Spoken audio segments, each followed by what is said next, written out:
BTS ഇന്ന് ലോകം അറിയപ്പെടുന്ന one of the biggest boy band. ഇനി സൗത്ത് കൊറിയയിൽ നിന്ന് വന്നിട്ടുള്ള ഈ ഒരു ബോയ് ബാൻഡിൽ 7 മെമ്പേഴ്സ് ആണുള്ളത്. ഹൈപ്പ് അഥവാ ബിഗ് ഹിറ്റ് ലേബിൾസിന്റെ അണ്ടറിൽ വരുന്ന ഈ ഒരു ബോയ് ബാൻഡ് അങ്ങ് സൗത്ത് കൊറിയയിൽ നിന്ന് ഇന്ന് ഈ ലോകം അറിയപ്പെടുന്ന ഇത്രയും വലിയൊരു ബോയ് ബാൻഡ് ആയിട്ട് മാറാനുള്ള മെയിൻ റീസൺ ഇതിലെ മെമ്പേഴ്സ് തന്നെയാണ്. ഇനി BTSന്റെ ബാക്ക് ബോൺ ആയിട്ടുള്ള ഈ 7 മെമ്പേഴ്സിന്റെ ബിഗ് ഹിറ്റ് തെരഞ്ഞെടുത്ത സ്റ്റോറി അറിയോ? BTSലെ ഏത് മെമ്പറാണ് ആദ്യം സെലക്ട് ആയത്, ഏത് മെമ്പറാണ് അവസാനം സെലക്ട് ആയത് എന്ന് നമുക്കൊന്ന് നോക്കിയാലോ. BTSലെ മെമ്പേഴ്സ് സെലക്ട് ആയ ആ ഒരു ഓർഡറും ആ ഒരു സ്റ്റോറിയും. അപ്പൊ from the sources and BTS പറഞ്ഞതനുസരിച്ചിട്ട് RM, Suga, J Hope, Jin and Jungkook, V, Jimin ഈ ഒരു ഓർഡറിലായിരുന്നു ബിഗ് ഹിറ്റ് മെമ്പേഴ്സിനെ സെലക്ട് ചെയ്തത്. അപ്പൊ ആ ഒരു സമയത്ത് ഇവര് മാത്രല്ല ബിഗ് ഹിറ്റ് ലേബിൾസിന്റെ അണ്ടറിൽ വേറെയും കുറെ ട്രെയിനീസ് ഉണ്ടായിരുന്നു കേട്ടോ. ഇനി ട്രെയിനിങ് എല്ലാം കഴിഞ്ഞ ശേഷം ആ ഒരു ട്രെയിനീസിന്റെ ഇടയിൽ നിന്നായിരുന്നു BTS മെമ്പേഴ്സിനെ ഫൈനലൈസ് ചെയ്തെടുത്തത്. അപ്പൊ നമുക്ക് BTSലേക്ക് സെലക്ട് ആയ ഫസ്റ്റ് മെമ്പർ BTSന്റെ തന്നെ ലീഡർ ആയിട്ടുള്ള കിം നംജുൻ അഥവാ RMന്റെ സ്റ്റോറി ഇട്ട് തുടങ്ങിയാലോ. അപ്പൊ സൗത്ത് കൊറിയയിലെ സിയോളിൽ തന്നെയായിരുന്നു കിം നംജുന്റെ ജനനം. ഇനി സ്പെസിഫിക്കലി പറയുകയാണെങ്കിൽ സിയോളിലെ സങ്ദുദോങ്ങില്. ഇനി RM പറഞ്ഞതനുസരിച്ചിട്ട് ആളുടെ ചെറുപ്പകാലം വളർന്നതും അധികം സ്പെൻഡ് ചെയ്തതും ഒക്കെ ഇൽസാൻഗൂലും ഗോയാങ്ങിലൊക്കെ ആയിട്ടായിരുന്നു. 6ാം ക്ലാസ്സിൽ പഠിക്കുന്ന സമയത്ത് എപ്പിക് ഹൈ എന്ന ഗ്രൂപ്പിന്റെ റാപ്പ് കേട്ടിട്ട് റാപ്പിനോട് ആരാധന തോന്നിയ RM ആ ഒരു ഏജിൽ തന്നെ ഈ ഒരു റാപ്പിംഗ് ട്രൈ ചെയ്യാൻ സ്റ്റാർട്ട് ചെയ്തു. പിന്നീട് 2007 ഹൈസ്കൂളിൽ പഠിക്കുന്ന സമയത്തായിരുന്നു റഞ്ച്രാൻഡ എന്ന പേരിൽ ഒരു അണ്ടർഗ്രൗണ്ട് റാപ്പറായിട്ട് RM തന്റെ കരിയർ സ്റ്റാർട്ട് ചെയ്യുന്നത്. അത് കഴിഞ്ഞ് പിന്നീട് കുറച്ച് അണ്ടർഗ്രൗണ്ട് റാപ്പേഴ്സ് അടങ്ങിയിട്ടുള്ള ദേനംഹ്യോക് എന്ന് പറഞ്ഞിട്ടുള്ള ഒരു അണ്ടർഗ്രൗണ്ട് റാപ്പിംഗ് ക്രൂവില് RM ജോയിൻ ചെയ്തു. അതിലെ മെമ്പേഴ്സ് ആയിരുന്നു Iron, show me the money season 3 finalist, supreme boy, big ഹിറ്റിലെ പ്രൊഡ്യൂസർ, ടോപ്പ് ഡോഗ് എന്ന ബാൻഡിലെ മെമ്പർ ആയിട്ടുള്ള കിഡോ. അപ്പൊ ഇവരൊക്കെ റാപ്പേഴ്സ് ആയിട്ട് അടങ്ങിയതായിരുന്നു ആ ഒരു അണ്ടർഗ്രൗണ്ട് റാപ്പിംഗ് ക്രൂ. ഒരു റാപ്പർ എന്ന നിലയ്ക്ക് തന്റെ സ്കിൽസ് ഇംപ്രൂവ് ആവുന്നതിനനുസരിച്ച് RM അണ്ടർഗ്രൗണ്ട് റാപ്പർ എന്ന നിലയിൽ കൂടുതൽ ആക്റ്റീവായി മാറി. കൂടുതൽ സോങ്സ് പ്രൊഡ്യൂസ് ചെയ്യുകയും മറ്റ് ഫേമസ് അണ്ടർഗ്രൗണ്ട് റാപ്പേഴ്സ് ആയിട്ട് കൊളാബ് ചെയ്യുകയും മറ്റൊക്കെ ചെയ്തിരുന്നു. RMന്റെ ഈ ഒരു ഫെയിം വളരുന്നതിനനുസരിച്ചിട്ട് ഒരു ഹിപ്പ് ഹോപ്പ് ഏജൻസിന്റെ ഓഡിഷനിങ് നിന്ന് അവൾക്ക് കോൾ വന്നു. അവിടുന്നാണ് RM അതിലെ ഒരു ജഡ്ജ് ആയിരുന്ന അൺടച്ചബിൾസിന്റെ സ്ലീപ്പിനെ കാണുന്നത്. അങ്ങനെ RMന്റെ ഈ ഒരു റാപ്പിംഗ് സ്റ്റൈലിൽ ഭയങ്കര ഇംപ്രസ്ഡ് ആയിട്ട് സ്ലീപ്പി RMന്റെ നമ്പർ സേവ് ആക്കുകയും അത് ബിഗ് ഹിറ്റിന്റെ പ്രൊഡ്യൂസർ ആയിട്ടുള്ള പീഡോഗിന് കൊടുക്കുകയും ചെയ്തു. ഇതുവഴി RMന്റെ റാപ്പിംഗ് സ്കിൽ കണ്ടിട്ട് ബിഗ് ഹിറ്റിന്റെ CEO ആയിട്ടുള്ള ബങ്ഷിയൊക്കെ ഇംപ്രസ്ഡ് ആവുകയും ഇമ്മീഡിയറ്റ്ലി ബിഗ് ഹിറ്റ് ലേബിൾസിന് വേണ്ടിയിട്ട് RMനെ സൈൻ ചെയ്യിപ്പിക്കുകയും ചെയ്തു. സത്യത്തിൽ RMനെ ആദ്യം അവർ സൈൻ ചെയ്യിപ്പിച്ചത് ഒരു ഐഡൽ ഗ്രൂപ്പിന്റെ മെമ്പർ ആവാനായിട്ടായിരുന്നില്ല, പകരം ഒരു ഹിപ്പ് ഹോപ്പ് ഗ്രൂപ്പ് ഫോം ചെയ്യാനായിട്ടായിരുന്നു. പക്ഷെ ഫെയ്റ്റ് എന്ന് പറഞ്ഞിട്ടുള്ള ഒരു സംഭവം ഉണ്ടല്ലോ, അതിന്റെ ഒരു ഭാഗമായിട്ടാണ് അന്ന് RMനെ BTSന്റെ ലീഡറായിട്ട് തെരഞ്ഞെടുത്തത്. 2010 ഓഗസ്റ്റില് RM ട്രെയിനിങ്ങിനായിട്ട് ഈ ഒരു ബിഗ് ഹിറ്റ് ലേബിൾസിന്റെ ഡോംസിലേക്ക് താമസം മാറുന്നത്. അപ്പൊ RMനെ BTSലേക്ക് സെലക്ട് ചെയ്ത സ്റ്റോറി ഇതാണ്. ഇനി BTSലേക്ക് സെലക്ട് ചെയ്ത നെക്സ്റ്റ് മെമ്പർ ആയിട്ടുള്ള ഷുഗ മിൻയുങ്കി അഥവാ BTSന്റെ ഷുഗ ഓർ ഓഗസ്റ്റ് ഡി.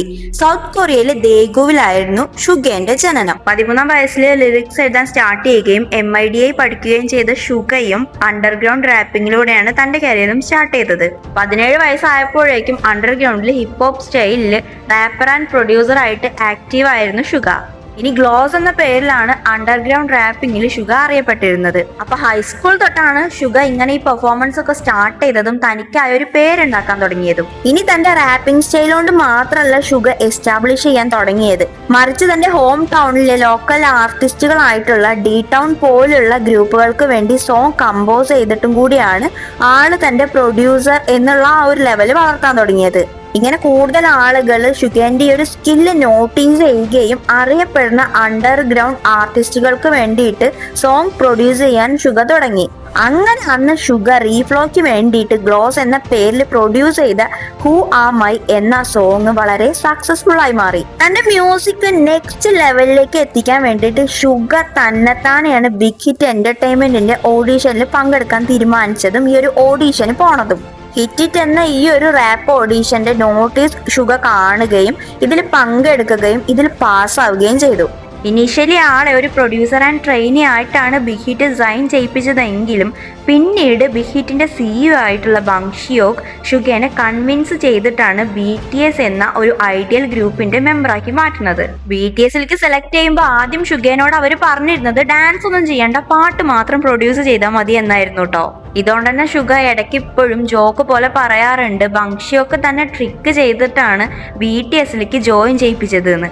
അപ്പൊ കമ്പനിയുമായിട്ട് സൈൻ ചെയ്തിട്ട് 2010 നവംബറിനായിരുന്നു ഷുഗ ബിഗ് ഹിറ്റിന്റെ ഡോംസിലേക്ക് താമസം മാറ്റിയത്. അപ്പൊ ഇതൊക്കെയായിരുന്നു ഷുഗ BTSലേക്ക് വരാണ്ടായിരുന്ന ആ ഒരു സ്റ്റോറി. ഇനി ഷുഗേന്റെ കഴിഞ്ഞിട്ട് നെക്സ്റ്റ് വന്ന മെമ്പർ ആയിരുന്നു ജെ ഹോപ്പ് അഥവാ ജങ് ഹോ സോക്. അപ്പൊ സൗത്ത് കൊറിയയിലെ ഗംജുവിലായിരുന്നു ജെ ഹോപ്പിന്റെ ജനനം. ഒരു ഡാൻസർ ആയിരുന്ന ജെ ഹോപ്പ് എപ്പോഴും ഡാൻസിനെ ഇഷ്ടപ്പെടുകയും തന്റെ ഹോം ടൗണിലെ തന്നെ ഒരു ഡാൻസിങ് ക്രൂ ആയിട്ടുള്ള ന്യൂറോണിൽ ജോയിൻ ചെയ്യുകയും ചെയ്തിരുന്നു. ഈ സമയത്ത് ഗംജുവിലെ ഒരു മ്യൂസിക് അക്കാഡമിയിൽ 6 വർഷത്തോളം ജെ ഹോപ്പ് ട്രെയിനിങ് എടുക്കുകയും ചെയ്തിട്ടുണ്ട്. തന്റെ ഡാൻസിങ്ങിൽ ഇഷ്ടം കാരണം ജെ ഹോപ്പ് ആദ്യം ഓഡീഷൻ ചെയ്തത് JYP എന്റർടൈൻമെന്റിന് വേണ്ടിയിട്ടായിരുന്നു. ആദ്യം കുറച്ച് റൗണ്ട്സിൽ പാസ്സായെങ്കിലും പിന്നീട് ആള് ആ ഒരു ഓഡീഷനിൽ നിന്ന് പുറത്താവുമായിരുന്നു. അങ്ങനെയാണ് പിന്നെ ജെ ഹോപ്പ് ബിഗ് ഹിറ്റിന് വേണ്ടിയിട്ടുള്ള ഓഡീഷനിൽ പങ്കെടുത്തത്. അങ്ങനെ ജെ ഹോപ്പിന്റെ ഡാൻസിങ് സ്കിൽസും ഒരു റാപ്പർ ആവാനുള്ള പൊട്ടൻഷ്യലും കണ്ടിട്ടാണ് ബിഗ് ഹിറ്റ് എന്റർടൈൻമെന്റ് ജെ ഹോപ്പിനെ അവിടുത്തെ ഒരു ട്രെയിനി ആയിട്ട് സൈൻ ചെയ്യിപ്പിക്കുന്നത്. അങ്ങനെ 2010 ഡിസംബറിനാണ് ജെ ഹോപ്പ് തന്റെ ഒരു ട്രെയിനിങ്ങിന് വേണ്ടിയിട്ട് ബിഗ് ഹിറ്റിന്റെ ഡോംസിലേക്ക് താമസം മാറിയത്. അപ്പൊ ഇതായിരുന്നു ജെ ഹോപ്പ് 3ാമത്തെ മെമ്പർ ആയിട്ട് ബിഗ് ഹിറ്റിന്റെ ട്രെയിനി ആയിട്ട് വന്ന ആ ഒരു സ്റ്റോറി. ഇനി നെക്സ്റ്റ് വന്ന മെമ്പർ ആയിരുന്നു ജിന്നിൻ്റെത് ഇവരെ നിന്നൊക്കെ ഡിഫറെന്റ് ആയിട്ടുള്ള ഒരു സ്റ്റോറി ആയിരുന്നു കേട്ടോ. കിം സോക് ജിൻ അഥവാ BTSലെ ജിൻ ജനിച്ചത് സൗത്ത് കൊറിയയിലെ അന്യങ്ങിലായിരുന്നു. അപ്പൊ ഈ ഒരു ബിഗ് ഹിറ്റിന്റെ ട്രെയിനി ആയിട്ടുള്ള ആ ഒരു ഓഡീഷന് ജിൻ ഒരിക്കലും അങ്ങോട്ട് പോയിട്ട് പങ്കെടുത്തല്ല കേട്ടോ. ജിന്നിനെ ബിഗ് ഹിറ്റ് ഇങ്ങോട്ട് വന്നിട്ട് സ്കൗട്ട് ചെയ്തിട്ടാണ് ഈ ഒരു ഓഡീഷന് പങ്കെടുപ്പിച്ചത്. ഇനി ഇതിന്റെ മെയിൻ കാരണം അദ്ദേഹത്തിന്റെ ആ ഒരു ലുക്സ് തന്നെയായിരുന്നു കേട്ടോ.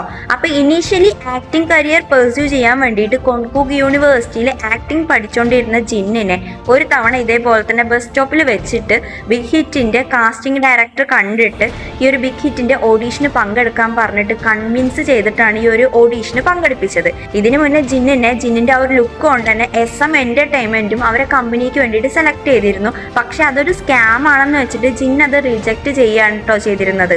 അപ്പൊ ഈ ഒരു ആക്ടിംഗ് കരിയർ പെർസ്യൂ ചെയ്തുകൊണ്ടിരുന്നോണ്ട് തന്നെ ജിന്നിന് മ്യൂസിക്കിന്റെ കാര്യത്തിലോ ഡാൻസിന്റെ കാര്യത്തിലോ ഒന്നും ഒരു എക്സ്പീരിയൻസും കാര്യങ്ങളും ഉണ്ടായിരുന്നില്ല.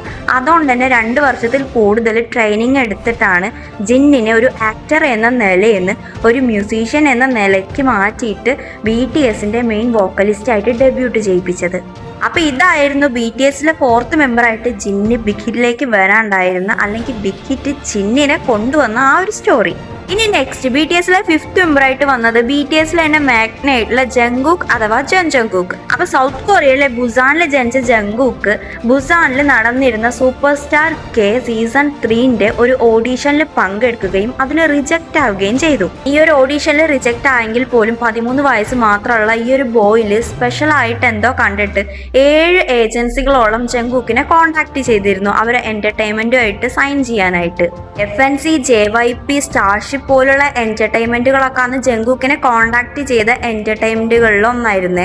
ഇനി ഇങ്ങനെ വലിയ ഏജൻസീസ് ഒക്കെ ജങ്കുക്കിനെ കോൺടാക്ട് ചെയ്തെങ്കിൽ പോലും ജങ്കുക്ക് ചൂസ് ചെയ്തത് റിലേറ്റീവ്ലി സ്മോൾ ആയിട്ടുള്ള എന്റർടൈൻമെന്റ് ആയിട്ടുള്ള ബിഗ് ഹിറ്റ് ആയിരുന്നു. ഇതിന്റെ മെയിൻ റീസൺ ജങ്കുക്ക് പറഞ്ഞത് RM ആയിരുന്നു. RMന്റെ ആ ഒരു റാപ്പിംഗ് സ്കില്ലും സ്റ്റൈലും ഒക്കെ കണ്ടിട്ട് RMന്റെ കൂടെ ട്രെയിൻ ചെയ്യണമെന്ന് പറഞ്ഞിട്ടാണ് ജങ്കുക്ക് ഈ ഒരു എന്റർടൈൻമെന്റ് ചൂസ് ചെയ്തത്. ഇനി ഇത് മാത്രമല്ല ജങ്കുക്ക് ബിഗ് ഹിറ്റിൽ ജോയിൻ ചെയ്യാനുള്ള വേറൊരു ഫണ്ണി ആയിട്ടുള്ള റീസൺ കൂടി പറയാറുണ്ട്. അതായത് RMന്റെ ആ ഒരു സ്കില്ലും അതേപോലെ തന്നെ സ്റ്റൈലും ഒന്നും കണ്ടിട്ട് മാത്രമല്ല RMന്റെ ആ ഒരു ഹണി ടൈസും കൂടെ കണ്ടിട്ട് ഇംപ്രസ്ഡ് ആയിട്ടാണ് ജങ്കുക്ക് ഈ ഒരു ബിഗ് ഹിറ്റിൽ ജോയിൻ ചെയ്തത് എന്നുള്ള ഒരു കാര്യം പറയാറുണ്ട് മെമ്പേഴ്സ് എല്ലാവരും. ഫണ്ണിയിട്ട് എന്താണെന്ന് വെച്ചാൽ ജങ്കുക്ക് ഫസ്റ്റ് വരുന്ന ടൈമിൽ RMനെ ഡോംസിൽ കാണുമ്പോൾ RM ഒരു ട്രൗസേഴ്സ് മാത്രം ഇട്ട് നിൽക്കുകയാണ്. അപ്പോൾ RMന്റെ ആ ഒരു ടൈസ് കണ്ടിട്ട് ഇംപ്രസ്ഡ് ആയിട്ട് ആൾ അവിടുന്ന് ഒരു ഡയലോഗ് പറയും. പിന്നീട് മെമ്പേഴ്സ് ഇതിനെ കുറിച്ച് പറയും. അത് കഴിഞ്ഞിട്ട് ജങ്കുക്ക് കൺഫേം ചെയ്യുകയും ചെയ്തിരുന്നു. ഒരു ഫണ്ണി വേയിലാണ് കേട്ടോ അവരത് പറയുന്നത്. അപ്പൊ ഇതായിരുന്നു ജങ്കുക്ക് BTSലേക്ക് വന്ന ആ ഒരു സ്റ്റോറി. ഇനി BTSലേക്ക് വന്ന 6th മെമ്പർ ആയിരുന്നു കിം തയോങ് അഥവാ V. അപ്പൊ സൗത്ത് കൊറിയയിലെ ദൈഗുവിലായിരുന്നു വീന്റെ ജനനം. ഇനി വി പല ഇന്റർവ്യൂസിൽ മെൻഷൻ ചെയ്തിട്ടുണ്ട് തന്റെ ഗ്രാൻഡ് പാരന്റ്സിന്റെ കൂടെയായിരുന്നു താൻ ചെറുപ്പകാലത്ത് അധികവും വളർന്നത് എന്ന കാര്യം. അതേപോലെ തന്നെ വിന്റെ ഗ്രാൻഡ് പാരന്റ്സ് ഈ കൃഷിയും കാര്യങ്ങളൊക്കെ ചെയ്യുന്ന ആൾക്കാരായിരുന്നു. അതുകൊണ്ട് തന്നെ വിയും അവർ ഈ ഒരു കാര്യത്തിലൊക്കെ ഹെൽപ്പ് ചെയ്തിരുന്നു. പിന്നെ ഈ ഒരു മ്യൂസിക് കരിയർ പെർസ്യൂ ചെയ്യണം എന്നുള്ളൊരു ആഗ്രഹം തോന്നിയപ്പോൾ ഹൈസ്കൂളിൽ പഠിക്കുന്ന സമയത്ത് വിന്റെ ഫാദർ വിനോട് ഏതെങ്കിലും ഒരു ഇൻസ്ട്രുമെന്റ് ചൂസ് ചെയ്തിട്ട് അത് പഠിക്കാൻ പറഞ്ഞു. അപ്പൊ അങ്ങനെ വി സാക്സഫോൺ ഈ ഒരു ടൈമിൽ പഠിച്ചിരുന്നു. അങ്ങനെ ഒരു ദിവസം തന്റെ ഒരു ഫ്രണ്ട് ബിഗ് ഹിറ്റിന്റെ ഓഡീഷന് പോയപ്പോ ആ ഒരു ഫ്രണ്ടിനെ സപ്പോർട്ട് ചെയ്യാൻ വേണ്ടിയിട്ട് കൂടെ പോയതായിരുന്നു വി. പക്ഷെ ഈ ഒരു ഓഡീഷൻ നടക്കുന്ന സ്ഥലത്ത് നിന്ന് റൂക്കി ഡെവലപ്മെന്റ് ടീമിലത്തെ ഒരാൾ വീനെ കണ്ടിട്ട് ഈ ഒരു ഓഡീഷന് പങ്കെടുക്കാൻ വേണ്ടിയിട്ട് നിർബന്ധിക്കുകയും തന്റെ അച്ഛനോട് വിളിച്ചു ചോദിച്ചിട്ട് വി ഒരു ഓഡീഷനിൽ പങ്കെടുക്കുകയും ചെയ്തു. അങ്ങനെ ഓൺ ദി സ്പോട്ടിൽ അവിടുന്ന് ആ ഒരു ഓഡീഷന് പങ്കെടുത്ത വി മാത്രമായിരുന്നു അന്ന് ആ ഓഡീഷൻ അവിടെ സെലക്റ്റഡ് ആയ ഏക വ്യക്തി. ഇനി വീന്റെ ഈ ഒരു യുണീക്ക് വിഷ്വൽ ഫീച്ചേഴ്സും സൗണ്ടും ഒക്കെ കാരണം BTSന്റെ ഒരു ഹിഡൻ മെമ്പർ ആയിരുന്നു വി. BTSന്റെ ഡെബ്യൂട്ടിന്റെ 11 ദിവസം മുന്നേ മാത്രമാണ് ഇവര് വീനെ ഇൻട്രൊഡ്യൂസ് ചെയ്യുന്നത്. അതിനു മുന്നേ ഒരു സീക്രട്ട് വെപ്പൺ ആയിട്ട് ഒരു വൗ ഫാക്ടർ ഒക്കെ ഉണ്ടാക്കാൻ വേണ്ടിയിട്ടാണ് ബിഗ് ഹിറ്റ് വീനെ ഹിഡൻ ആയിട്ട് വെച്ചിരുന്നത്. ഇനി അത് മാത്രമല്ല, ഇവരൊരു സ്റ്റാർട്ടിങ് കമ്പനി ആയതുകൊണ്ടും വിയും ഈ ഒരു കരിയറൊക്കെ സ്റ്റാർട്ട് ചെയ്യുന്ന ഒരു സ്റ്റേജിലായതുകൊണ്ടും ബാക്കിയുള്ള ഏജൻസീസ് ഒക്കെ വീനെ കണ്ടിട്ട് കൊണ്ടുപോയാലോ എന്നുള്ളൊരു പേടിയും കൊണ്ടും കൂടിയാണ് വീനെ ഇങ്ങനെ സീക്രട്ടീവായിട്ട് വെച്ചിരുന്നത്. അപ്പൊ ഇതായിരുന്നു വി BTSൽ ജോയിൻ ചെയ്ത ആ ഒരു സ്റ്റോറി. ഇനി BTSൽ ജോയിൻ ചെയ്ത ലാസ്റ്റ് മെമ്പർ ആയിരുന്നു ജിമിൻ അഥവാ പാർക്ക് ജിമിൻ. സൗത്ത് കൊറിയയിലെ ബുസാനിലായിരുന്നു ജിമിൻ ജനിച്ചത്. ഇനി ബുസാനിലെ തന്നെ ഹൈസ്കൂൾ ഓഫ് ആർട്സിലായിരുന്നു ജിമിൻ പഠിച്ചത്. ഇനി ഒരു സ്കൂളിലെ ഡാൻസ് ഡിപ്പാർട്ട്മെന്റിലെ ഏറ്റവും ടോപ്പ് സ്റ്റുഡന്റ് കൂടിയായിരുന്നു ജിമിൻ. നാച്ചുറലി ഡാൻസിങ്ങിൽ കഴിവുള്ള ജിമിൻ ഒരു പ്രോമിസിങ് കണ്ടംപററി ഡാൻസിങ് സ്റ്റുഡന്റ് ആയിരുന്നു. അപ്പൊ ജിമിന്റെ ഈ ഒരു കഴിവ് കണ്ടിട്ട് ജിമിന്റെ ഒരു ടീച്ചറായിരുന്നു ജിമിനോട് ഇങ്ങനെ ഓഡീഷന് പങ്കെടുക്കാൻ വേണ്ടിയിട്ട് നിർബന്ധിച്ചത്. അങ്ങനെ ഒരു ടീച്ചറെ എൻകറേജ്മെന്റ് കൊണ്ട് ബുസാനിൽ നടന്ന ബിഗ് ഹിറ്റിന്റെ ഓഡീഷനിൽ പങ്കെടുത്ത ജിമിൻ ഈ ഒരു ഓഡീഷനിൽ പാസ്സായി. പിന്നെ സിയോളിക്ക് ട്രെയിനിങ്ങിന് വരുമായിരുന്നു. ഇങ്ങനെ സിയോളിക്ക് ട്രെയിനിങ്ങിന് വന്നെങ്കിൽ പോലും BTSലേക്ക് സെലക്ട് ആയ ലാസ്റ്റ് മെമ്പർ ആയിരുന്നു ജിമിൻ. ഇതിന്റെ മെയിൻ റീസൺ ജിമിന്റെ ഒരു ട്രെയിനിങ് പീരീഡ് വളരെ ചുരുങ്ങിയതായിരുന്നു. അപ്പൊ അതുകൊണ്ട് തന്നെ ഈ ഒരു ട്രെയിനിങ്ങിന്റെ കാര്യത്തിലൊക്കെ അഡാപ്റ്റ് ചെയ്യാൻ ആൾക്ക് ഭയങ്കര ബുദ്ധിമുട്ടായിരുന്നു. പിന്നെ പലതവണ ഈ ഒരു BTSന്റെ സെലക്ഷൻ നിന്ന് കട്ടൗട്ടായി പോകേണ്ട ഒരു മെമ്പറും കൂടിയായിരുന്നു ജിമിൻ. പക്ഷെ ഒരു ഫേറ്റ് ഉണ്ടല്ലോ, അതിലും തന്റെ ഹാർഡ് വർക്കിലും BTSലെ മെമ്പർ ആയിട്ടുള്ള ഒരാളായിരുന്നു ജിമിൻ. അപ്പൊ സോഴ്സുകൾ അനുസരിച്ചിട്ട് ഇതാണ് BTS മെമ്പേഴ്സ് ബിഗ് ഹിറ്റിലേക്ക് വന്ന ആ ഒരു സ്റ്റോറീസും അവർ BTSലേക്ക് സെലക്റ്റഡ് ആയിട്ടുള്ള ആ ഒരു ഓർഡറും. അപ്പൊ ഇത് മാത്രമല്ല, ഈ ഒരു BTSലെ മെമ്പേഴ്സ് ബിഗ് ഹിറ്റിലെ ട്രെയിനീസ് ആയിട്ട് വന്നിട്ട് എന്താണ് ബിഗ് ഹിറ്റിൽ ചെയ്തിരുന്നത്, എങ്ങനെയാണ് ഡെബ്യൂട്ട് ചെയ്തത് എന്നൊക്കെ ഒരു സ്റ്റോറി വേറെയുണ്ട്. അതിനി നെക്സ്റ്റ് സ്റ്റോറി ടൈമിൽ പറയാട്ടോ.